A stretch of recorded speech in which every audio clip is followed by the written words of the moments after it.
Witam wszystkich, Baltic Rescue Team. Dziś znajdujemy się w jednostce straży pożarnej w Myrtle Beach. Pokażemy Wam, jakim sprzętem dysponują amerykańscy strażacy oraz zadamy im kilka pytań dotyczących ich fachu. Zapraszamy na wideo.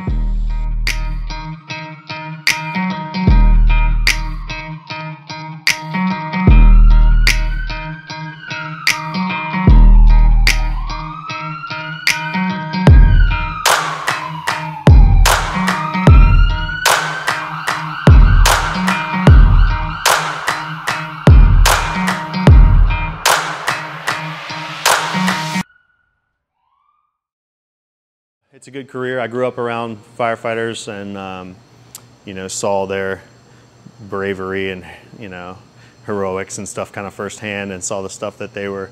Plus, it's a cool job. It's fun. You get to ride in the big truck and stuff. So all the cool stuff too. But you really get to help people in ways that you really can't doing anything else. Lots of other first responders, police officers. That sort of thing, nurses, people, doctors and stuff help people, but the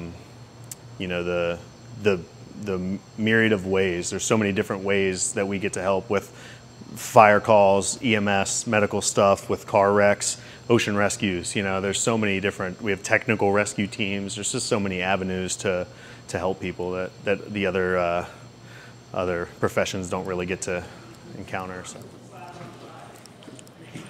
I'm going to give you the tour. This is our day room here. This is where we hang out, watch TV, football games. This is where we eat. Our table here, one of our guys made for us. This is kind of like where we spend a lot of our time together, the evenings and the mornings. Weekends, we have big breakfasts here and stuff like that. We got our kitchen here. We're here for 24-hour shifts, so cooking is kind of a big thing. We like to eat, so each shift has a locker, each shift has a pantry, and we plan our meals usually at the beginning of the day. We go shop, buy everything for,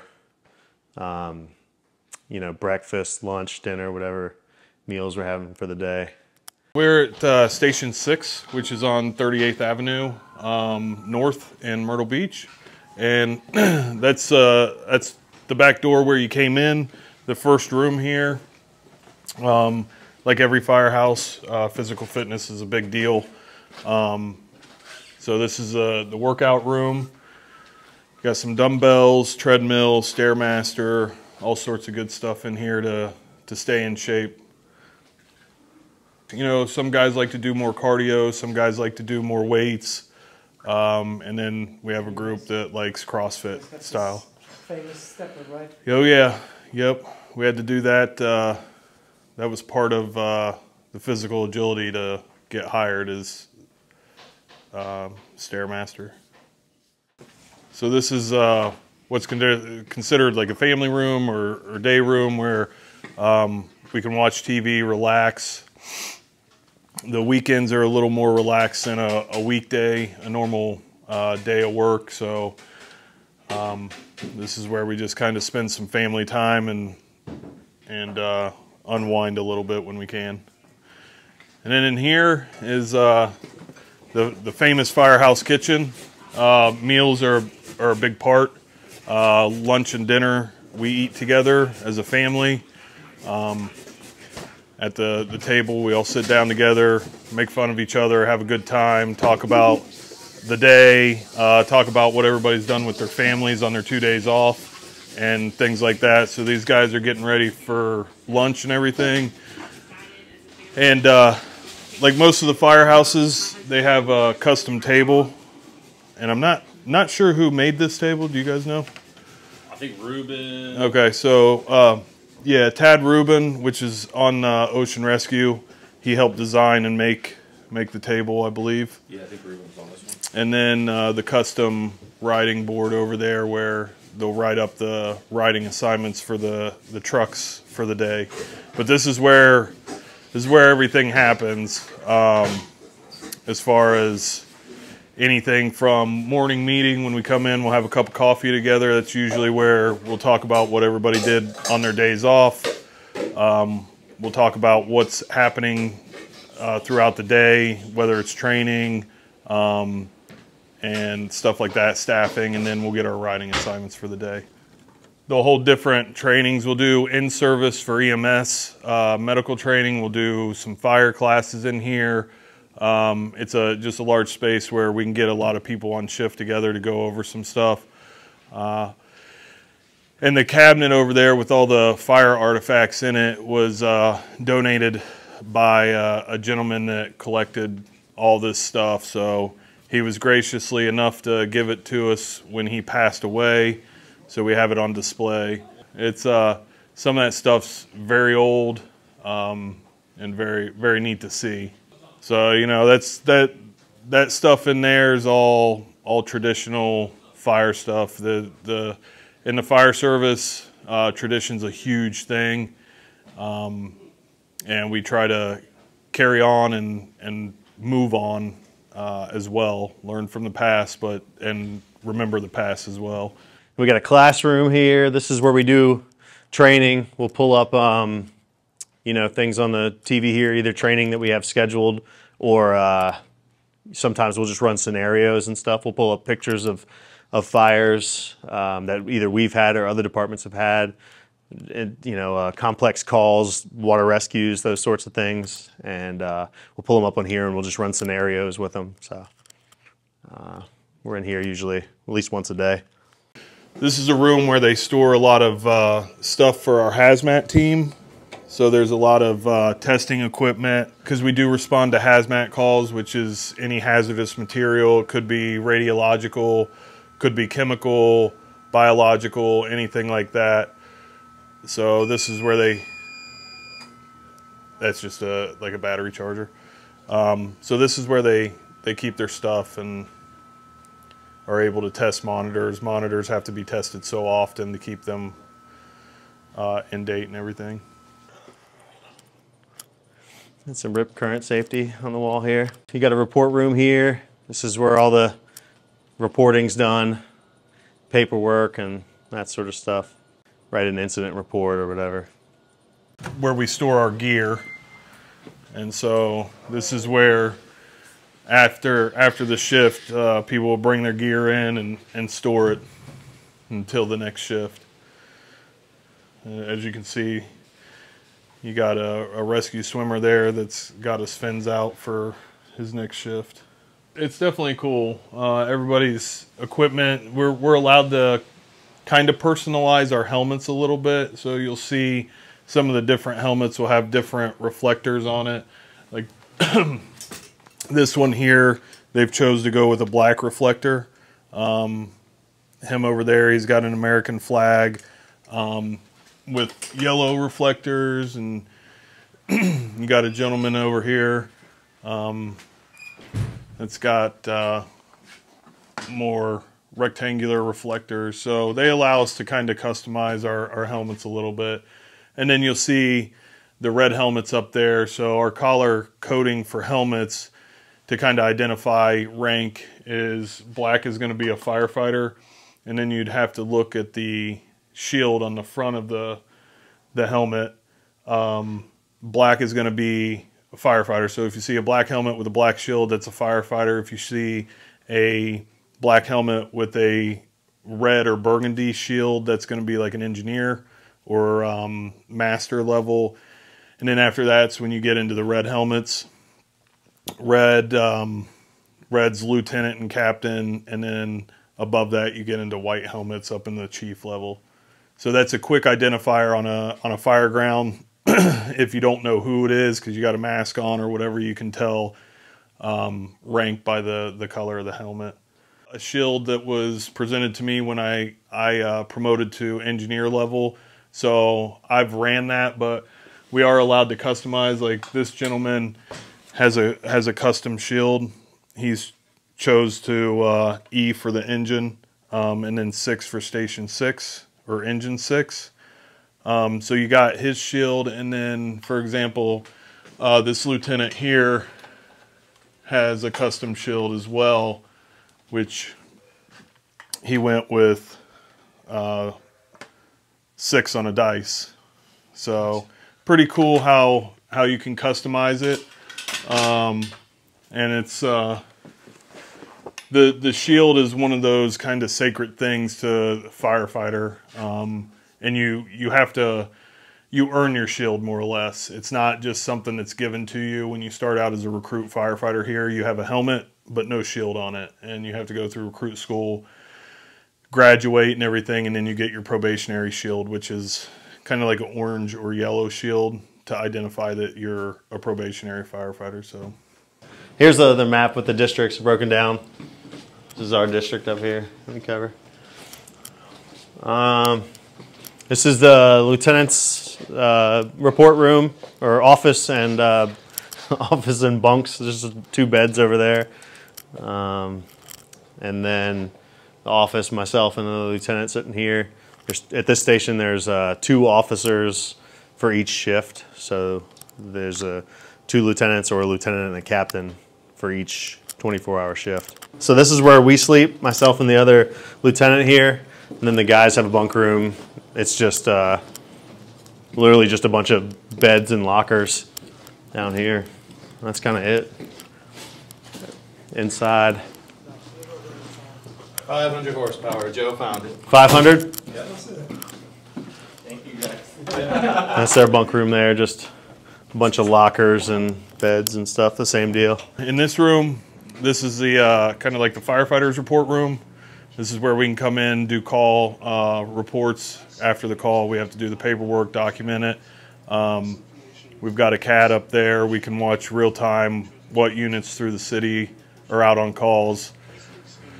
For example, you got engine 5's out on a fire alarm, so you can see where other units around you are. So Medic 61 is on a choking call right now. This is all the units in the city.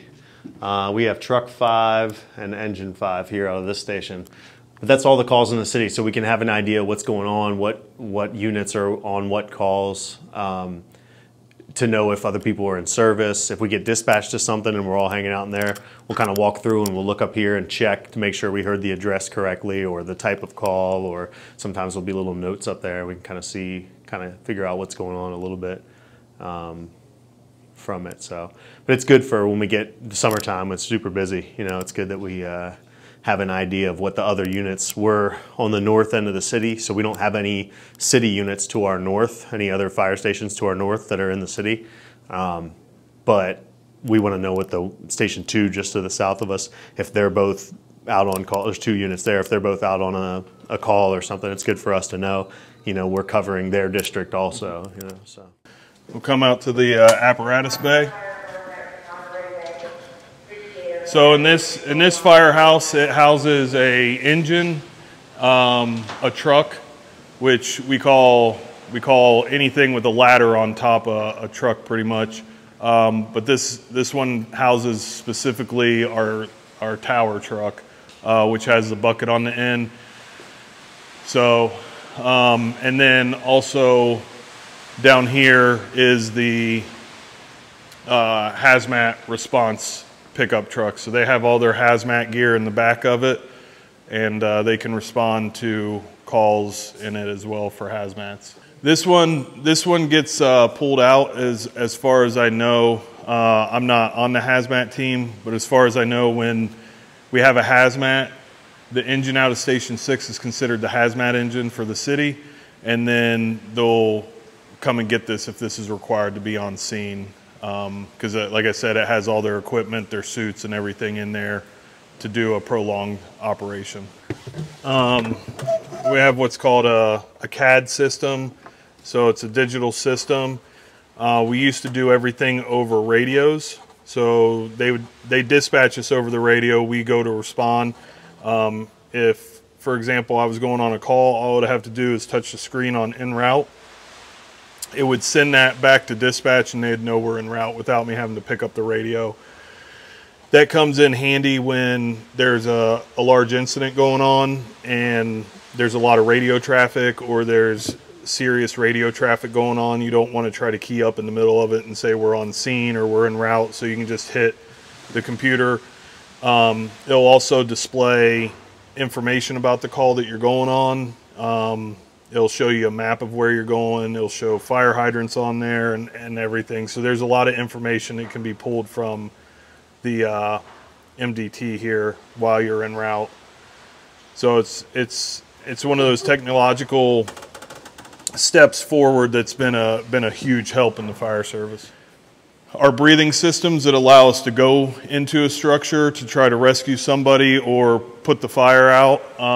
We wear what's called a SCBA, which is self-contained breathing apparatus. It's the cylinder you see firefighters wearing on their back with a mask.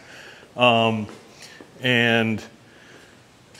so back through here, this is a shop where we can repair some things that we can repair here in the station so they don't have to get sent out, some basic stuff. We've got a workbench that we can do some minor work on stuff.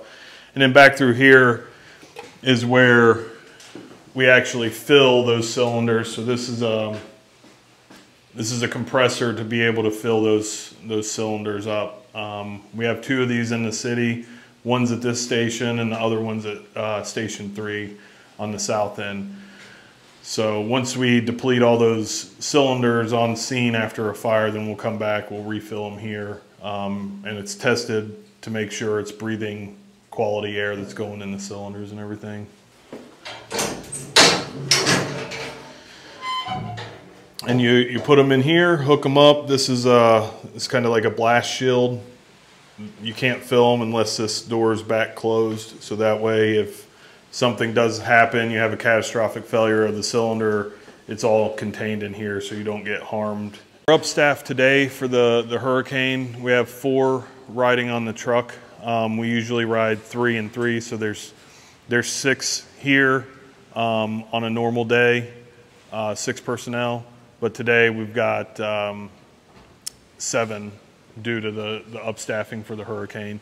In the future, the fire department got what's called a SAFER grant through the federal government that allows us to hire on more people. So in the future, what we're trying to do to get up to national standards is have 4 personnel on every fire piece. It makes everything safer at that point, yeah.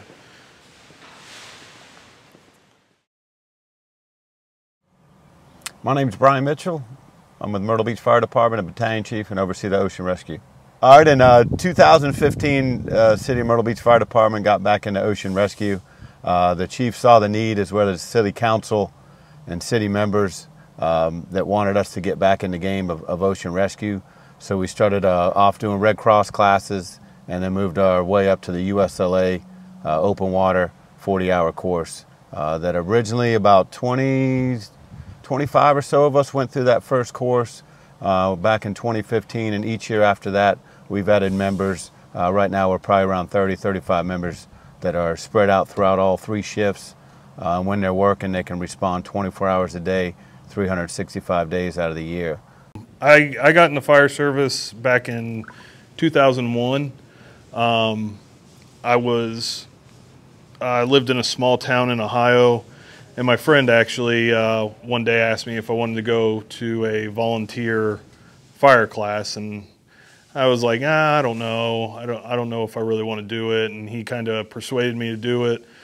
We went to class and we got on the local volunteer fire department, and I went on one call, and that's kind of when I realized I wanted to do it as a profession. And at that point, I was in my first year.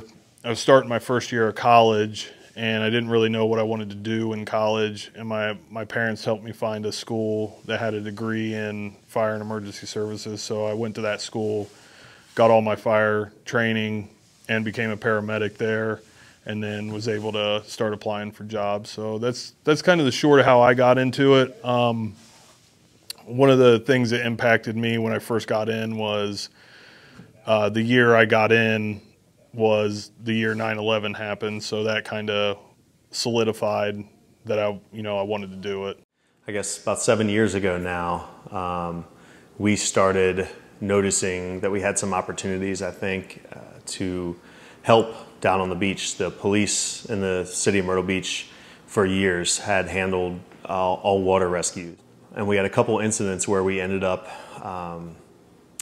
first on scene or with a lot of resources on scene, and we weren't able to get in the water. We just didn't have a policy, a way to do it. We didn't have kind of the safety measures. We didn't have the training. So we kind of ended up in a situation where we had an opportunity to help and we weren't necessarily trained to. So the fire department made a decision to train all of our guys, or a bunch of our guys, and get some people on the beach in a supplementary role, just kind of filling in, helping out, responding to calls on the beach. When Ocean Rescue started that first year, the original class, we went through, we passed our Red Cross, USLA. Within the city, we had several drownings in a very short amount of time. So to boost the safety on the beach, the city wanted to deploy the Ocean Rescue Team out there to help back up the lifeguards to try to make the beach a safer place. So we went through some initial training. Duke Brown from Maury County got us all trained up. We got our Red Cross certification. We started looking into USLA certification, ended up getting USLA Aquatic Rescue Response Team certification. They kind of sent I believe, an email out, just getting fillers to see who would be interested. I grew up on a small lake in Ohio when I was a kid. I was swimming at a young age. So I knew I had the ability to swim. I just didn't know if I had it to do it in the ocean because it's a completely different environment. So they asked for the interest. They said they were going to put together a swim test. So I went ahead and tried, did the swim test, passed that. And then they set up the classes that we were going to take, which was Red Cross, lifeguard, USLA. And then after that, I forget how long that period was. It was a long time for classes. But once we passed the original group that came through, we were all considered ocean rescue swimmers at that point. So that first year, we were just going to be responding from the stations. So that's how we initially, our first season started. We started with very little equipment. We were able to get life-saving buoys or cans and some other minor equipment. We were using department UTVs that were specialized for other things, not the beach, that first year, just to give us something to ride on out there. We even had the police department give us a golf cart to help us be more mobile out there. And then the next year we were able to obtain UTVs, which were more specialized for what we needed. We were able to get more rescue devices and things like that, to the point now where we're at. We have Ford Rangers that we use to drive up and down the beach, which is nice because it's you can be in the air conditioner instead of being out in the sun for 8 hours. And we can actually take that vehicle onto the street to help respond up and down the beach quicker. When we first started off, the first couple of years, we sent roughly 30, 40 members into the water to effect a rescue. It kind of spiked 2020 and 2021. We sent around 70 members in the water to effect rescues. This year the numbers were down a little bit. I think year to date we've sent about 45 members in the water to effect rescues this year in the ocean. We also, if needed, we can go to the waterway, which is on the west side of Myrtle Beach, the intracoastal waterway, so we can respond to jet ski accidents. If someone's having a medical on a boat or anything of that, we can also assist them as well. I've ran quite a few Code X's, which is a swimmer that's gone under. You can't find them. We'll set up line searches. We'll have our jet skis deploy out and start doing surface searches. But we'll get, with the lifeguard service, because we need more personnel, we only have a certain amount of people on the ocean rescue team, and to do a line search properly, you need several people, and you need to be able to move fresh people in and out to do that line search. So that's another way, if we have a better working relationship, we can work more efficiently in that manner as well. But the codexes are always the worst. Whether you find the victim eventually, or they have to call it for daylight, or other circumstances, they end up calling the search. Those are always the worst. Probably My best rescue I was on, where everybody literally, we got names and they walked away, was I think it was 4 people got caught in a rip current. They were on body boards or boogie boards, floats, and they got pulled out quite a ways. The lifeguard had already gone in the water, and I believe the lifeguard supervisor had gone in as well, but with 4 victims, they needed more help. So when we got on scene, we went ahead and deployed in the water with them. The guards did a great job. They secured everybody, made sure everybody had a flotation device to be on, and then one guard was already bringing back 1 victim, and the other guard was staying with the 3 others. And then when we got out there, we ended up breaking up, bringing them in. But the victim I had, she was on a body board. It was a little tough to get her off of it to trust us. We put her on the rescue device, and because she was so anxious and wasn't thinking straight because of the circumstances of almost losing her life, we ended up putting 2 swimmers on the side of her and 1 towing her in, and we were able to keep her calm. And once she got back on the beach, she was very thankful, and they went on about their day. They went up to their room and relaxed for the rest of the day. So that's probably the best outcome I've been on. I've seen many guards go in, effectively do a rescue, bring them in, and that's it, and never go in the water. So the guards are doing a great job, and we're, like I said, we're there to back them up when they need us. But we have a designated 4-hour training every month from April through October. We do, jet ski training. We also have a swiftwater component to our water rescue team. So we do swiftwater training throughout the year too. Actually, this month we have some swiftwater training scheduled, I think maybe next shift. But yeah, so it's at least 4 hours every month of dedicated, the entire shift gets together and does water rescue training. Duke Brown, again, kind of set us up for everything with that. We went through our first class, and we put all 12, I think, of our members through the USLA training. And then we did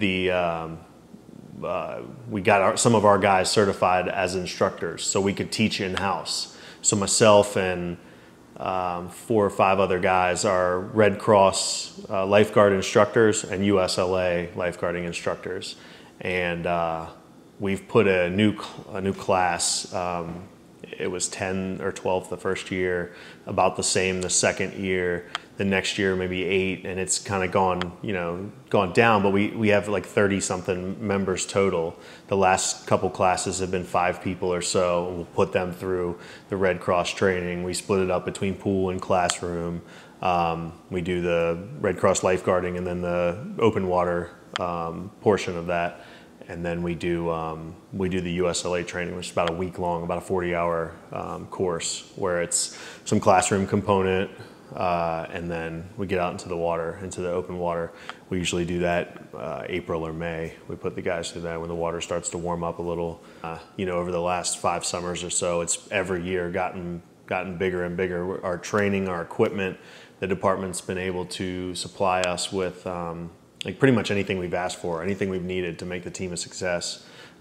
We've gotten a better relationship with lifeguard services down on the beach with you guys. We've been fortunate enough to to foster those relationships, and we get a lot of lifeguards from other countries doing kind of the J1 program, which is great. They get to experience the States and work. Some of the things that we run into is they don't understand our job out there and what we're there for, which is during their hours, we're there to back them up. So if they go in the water, we're going to respond with them, and we may stay on the beach if they've got the rescue fully under control, or if they need more help, we'll deploy out in the water and help them. We can definitely get a better working relationship so to where they understand we're just there. We're all part of the same team. We can work together, say hi, check on the water conditions, because the lifeguards are out there early in the morning. We come on at 12. they, you know, we check the tide and the surf condition and stuff, but they're getting real-time visual on that. So to be able to stop and them not feel like we're, you know, there to watch over them, but we're there as their backup if they need help, I think that would help the programs and the system work a lot better. And actually about 3 summers ago, I think, we officially took over as like the primary ocean rescue response to the beach. The police officers who had it for, like I said, the 30 years, I mean, I don't know how long, but for sure the whole time I've been here, they were the primary water rescuers, ocean rescuers. They would get the call first a lot of times. They would get in, you know, we were kind of like, oh yeah, and the fire department too, you know. We just have so many personnel. We're already at the firehouse. We have time and money for training. We work 24-hour shifts. And we were just able to kind of take it over, take that responsibility over. And it was the city decided that was the best use of the resources. And the police officers down there, and they enforce ordinances. They still have water rescue capabilities, and they're still able to, you know, get in the water, but that's kind of like a secondary role for them. You know, they're not going to let somebody drown if they're first on scene, but they kind of transitioned into more that law enforcement role, and we're able to kind of fill in with that rescue role.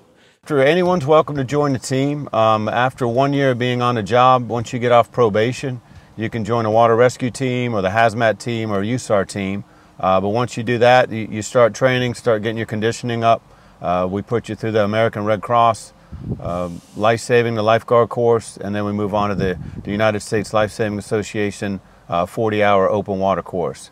Of course, everyone needs to swim under the 10-minute time of 550 yards under 10 minutes, complete that class. We also host a in-house jet ski course that we put all members through, as well as a beach driving course to show people how to drive on the beach and what to look out for.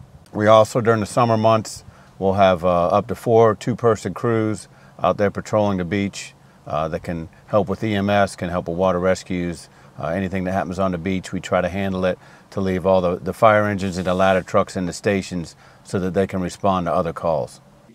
Our time frame out on the beach in the height of the summer is 12 noon to 8 p.m. Because statistically they found that with the system we use in the city, with the lifeguards being the front line and us being kind of backup to them, when they go off the beach at 5, there's not much coverage for the water, and statistically that's when a lot of the incidents had been occurring. So they adjusted our times to find that sweet spot to where we need to be out there to provide more service.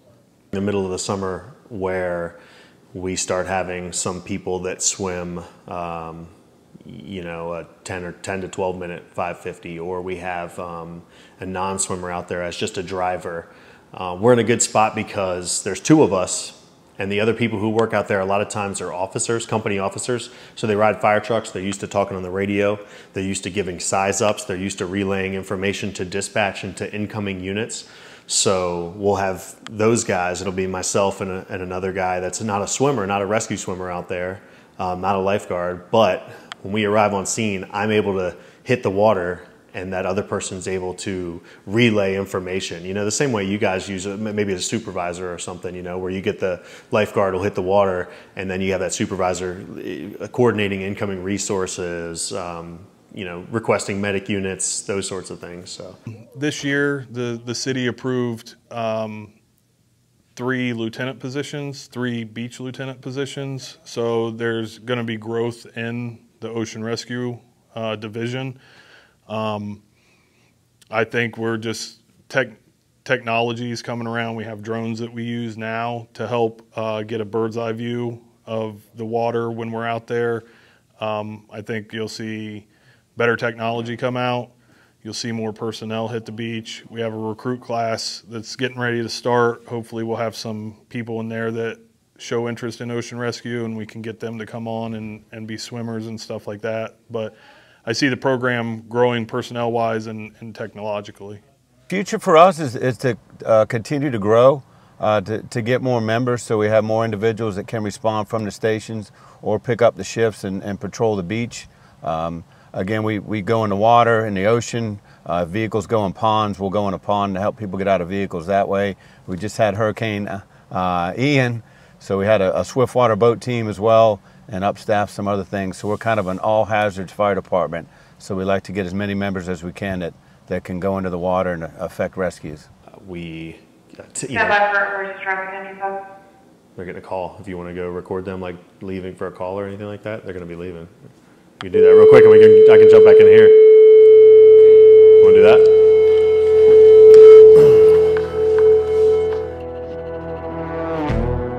These are patients, Port Side Assisted Living, 901 Port Side Drive.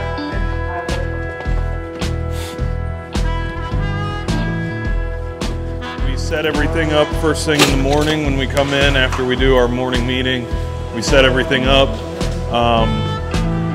So at a moment's notice, like right now, in a second, we could get a call, and we have to be out the door. I believe the national standard here in the United States is during the day you have to be responding within 2 minutes.